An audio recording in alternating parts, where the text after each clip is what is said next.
귀한 찬양 감사합니다.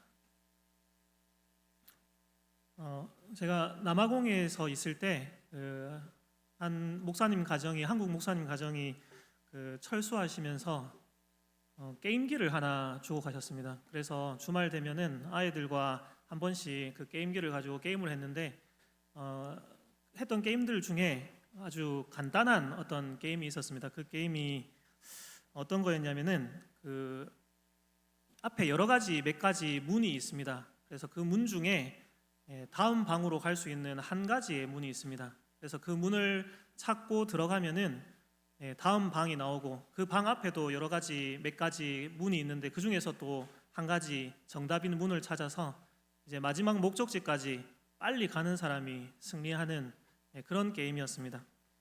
오늘 설교를 준비하면서 이 게임이 제가 잠깐 생각이 났습니다.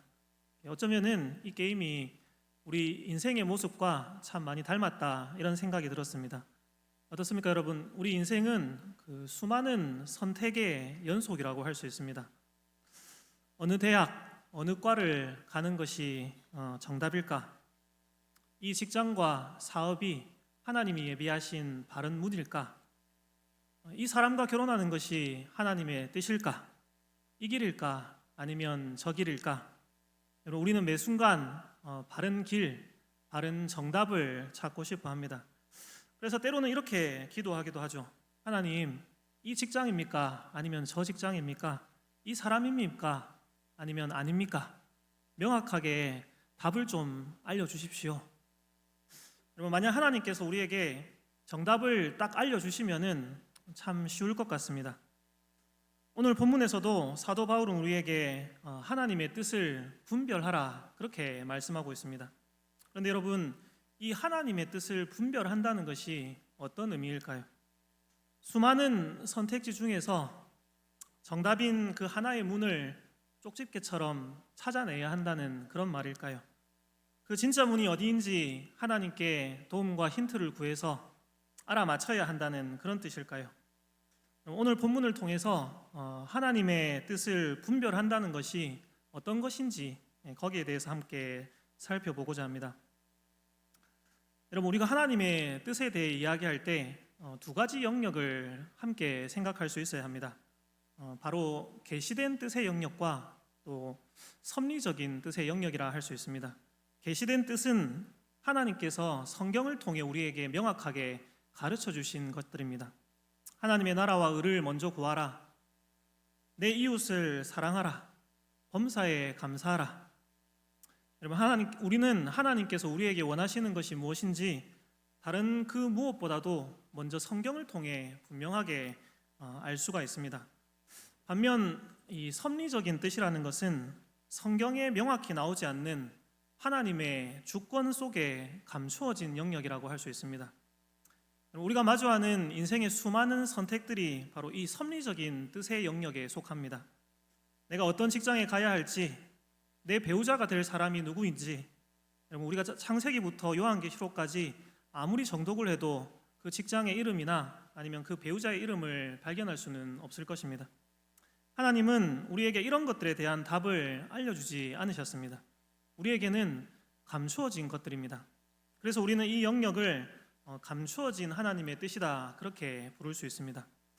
그런데 여러분, 많은 그리스도인들이 하나님의 뜻을 분별하라고 할 때 그것을 바로 이 감추어진 영역에서 하나님이 정해놓으신 답을 찾는 것이다 이렇게 생각할 때가 있습니다. 여러분, 정말로 그럴까요? 하나님은 우리 삶의 답을 다 정해놓으시고 우리가 그 길을 알아맞히나 못하나 못 맞히나 그렇게 시험하시는 분일까요? 그래서 우리는 그 답을 찾기 위해서 정말로 애를 써야 하고, 만약 정답인 문을 찾는데 실패한다면은 길을 잘못 찾았다고 후회하고 한탄하고 또 나아가서는 회개해야 하는 것일까요? 여러분, 사실 이 길인가 저 길인가 뭐가 정답일까? 이건 세상의 모든 사람들이 아마 다 궁금해하는 것일 것입니다. 그래서 세상 사람들은 여러분 어디로 달려갑니까? 용하다는 무당을 찾아가고 점을 치러 갑니다. 이 사람과 내가 궁합이 잘 맞는지, 어느 방향으로 가야지 이 사업이 대박이 날지, 숨겨진 그 미래의 정답을 알고 싶어서 점쟁이를 찾습니다. 그런데 여러분, 하나님께서는 오히려 이런 행위를 아주 엄격하게 금하셨습니다. 레위기 19장 26절을 보면 이렇게 말씀합니다. 너희는 무엇이든지 핏째 먹지 말며 점을 치지 말며 술수를 행하지 말며. 출애굽기 22장 18절에서는 이렇게까지 얘기합니다. 너는 무당을 살려두지 말지니라. 그러면 신명기 18장 10절에서 12절 그리고 14절 말씀도 이것을 같이 한번 읽어보겠습니다. 시작.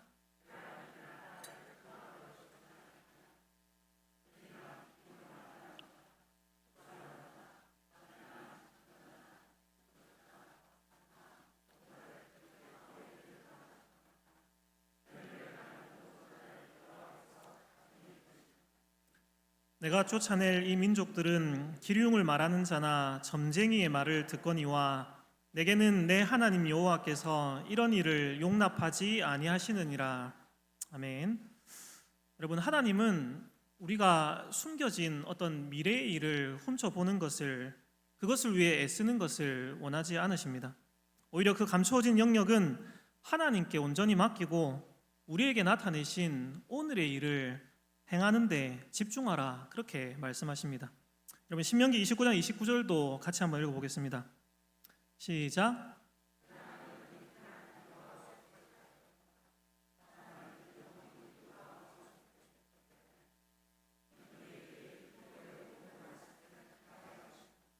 아멘.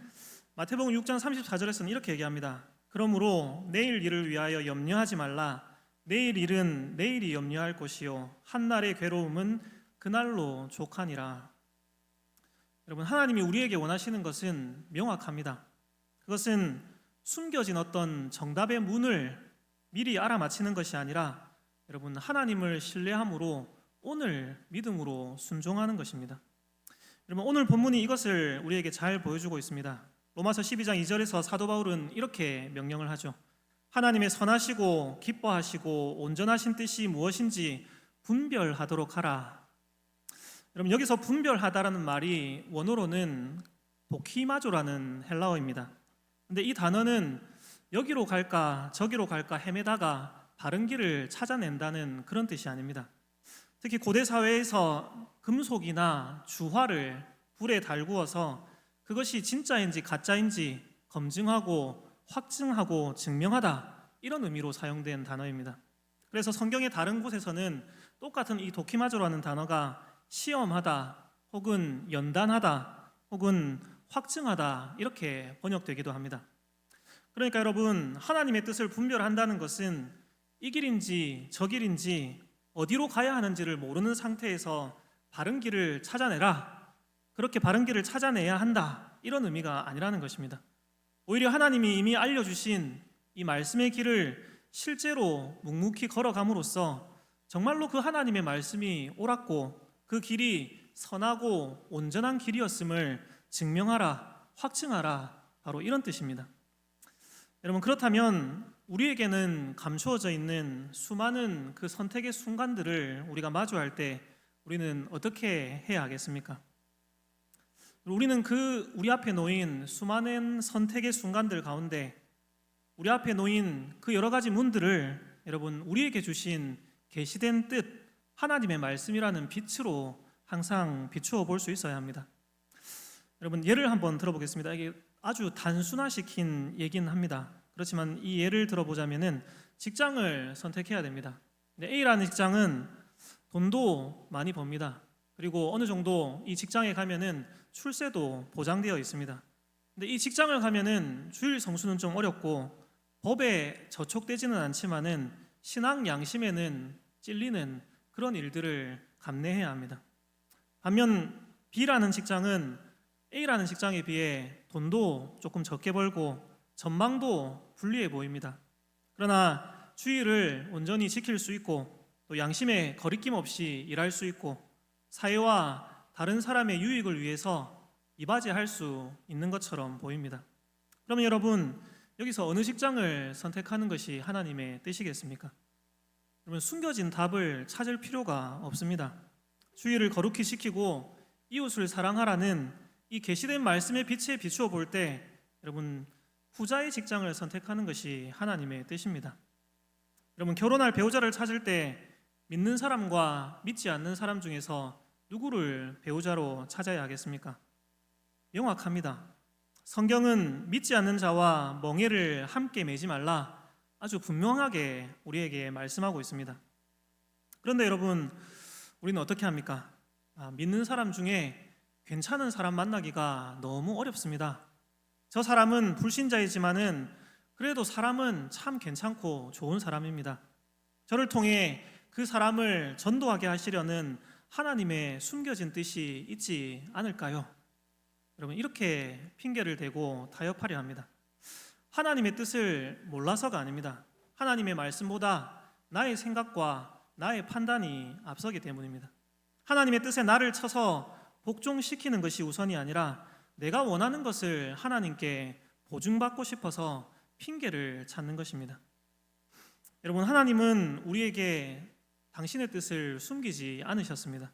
성경을 통해 무엇이 하나님의 선하시고 기뻐하시고 온전한 뜻인지를 이미 다 알려주셨습니다. 여러분 우리는 하나님의 뜻을 모르는 자들이 아니라는 겁니다. 다만 그 뜻에 나를 복종시키는 것이 어렵고 또 때때로 싫을 뿐입니다. 그래서 바울은 하나님의 뜻을 분별하는 것을 여러분 1절에서 너희 몸을 하나님이 기뻐하시는 거룩한 산 제물로 드리라 이 말씀과 연결시키고 있습니다. 하나님의 뜻을 분별하는 것은 어떤 정답을 찾아내는 것이 아니라 오히려 나 자신을 제단 위에 제물로 바치는 영적인 예배라는 것입니다. 2절에서 바울은 또 이렇게 경고하죠. 너희는 이 세대를 본받지 말고 오직 마음의 변화를 받아. 여러분 이 세대의 가치관이 어떤 것들입니까? 자기 자신이 최고고 돈과 물질이 중심이 되고 눈에 보이는 어떤 성공이 목적이고 남을 이기고 살아남아야 한다는 그런 적자생존의 논리 같은 것들입니다. 이 세상은 끊임없이 우리에게 이 틀에 우리를 맞춰야지 성공할 수 있다 이렇게 압박합니다. 그러나 로마서 12장 뒷부분을 보시면은 사도 바울이 그리스도인들의 모습을 어떻게 묘사하는지를 우리가 확인할 수 있습니다. 12장 14절을 보시면 너희를 박해하는 자를 축복하라 축복하고 저주하지 말라.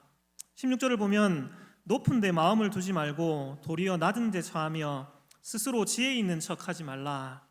17절은 아무에게도 악을 악으로 갚지 말고 모든 사람 앞에서 선한 일을 도모하라. 20절을 보면은 내 원수가 줄이거든 먹이고 목마르거든 마시게 하라. 21절 악에게 지지 말고 선으로 악을 이기라. 여러분 이 말씀들은 세상의 상식과 또 세상의 가치관과는 정반대되는 것들입니다. 세상의 논리로 보면 참 미련하고 어리석어 보이기까지 하는 그런 모습들입니다.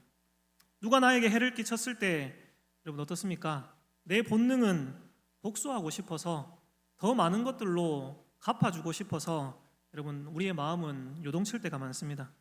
그러나 바로 그때 우리에게 필요한 것이 무엇이냐면 여러분 하나님의 뜻을 분별하는 것입니다.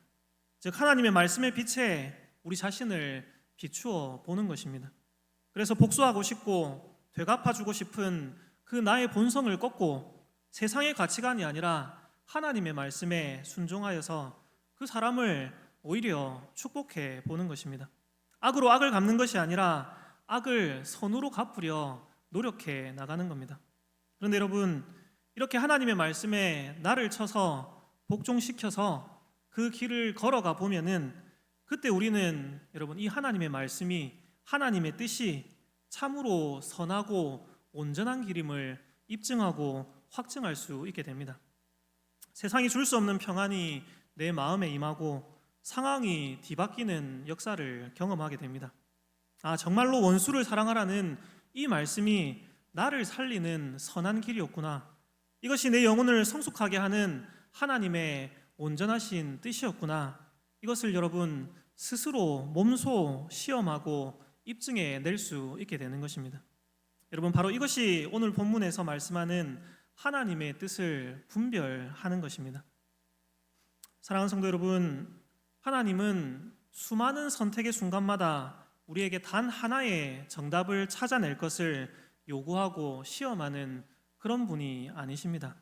하나님이 우리에게 원하시는 것은 여러분, 지금 내가 서 있는 바로 그 자리에서 우리에게 알려주신 그 하나님의 말씀의 빛을 비추어 여러분, 먼저 하나님의 나라와 의를 구하고 또 믿음으로 행하여 나가는 것입니다. 여러분, 그리고 여기에는 우리에게 주어진 놀라운 자유가 있습니다.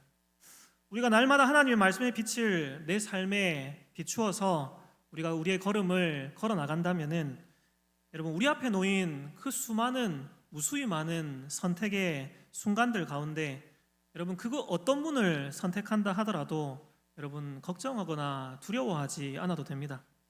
앞에 놓인 선택지들이 모두 말씀의 빛에 비추어 보았을 때 하나님의 뜻에 어긋나지 않는다면은 여러분, 내가 더 은사를 잘 발휘할 수 있고 내 이웃을 잘 섬길 수 있는 곳을 여러분, 이성적이고 신앙적인 판단으로 여러분 선택하면 됩니다. 그리고 바로 그 선택을 하나님의 뜻으로 확신하면 됩니다.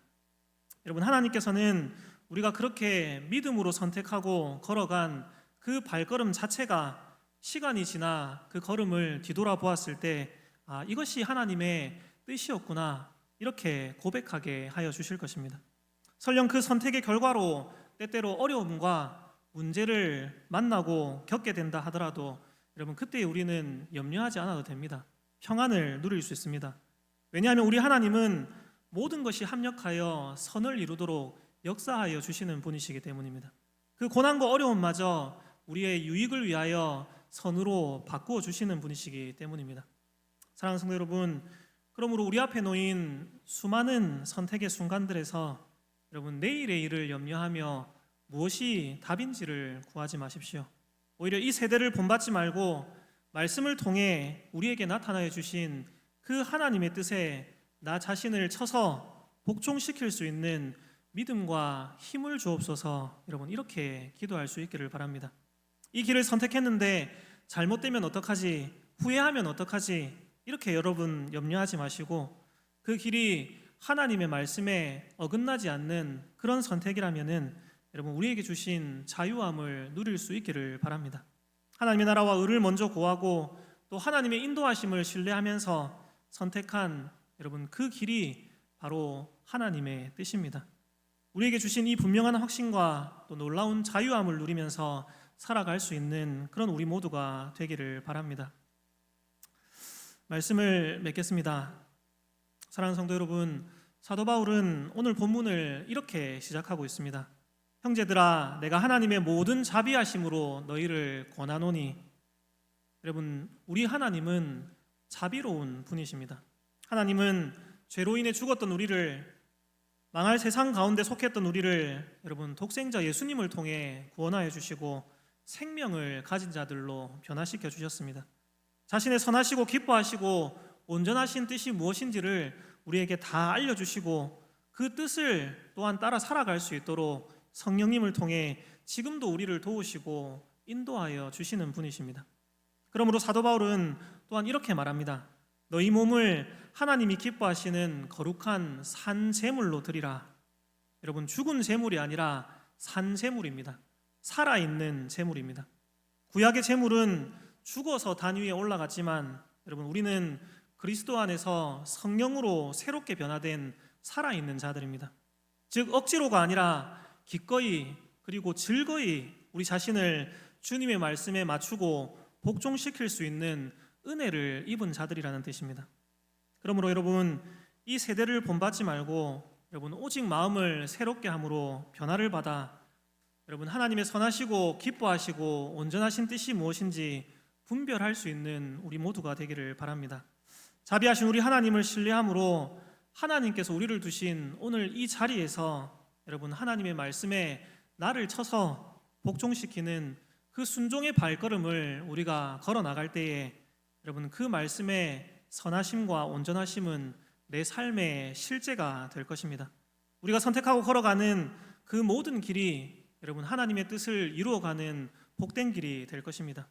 이런 자유함과 확신 가운데 복된 믿음의 걸음을 계속해서 걸어나가는 우리 울산 동역교회의 모든 성도님들 되시기를 주님의 이름으로 축복합니다. 이 시간 우리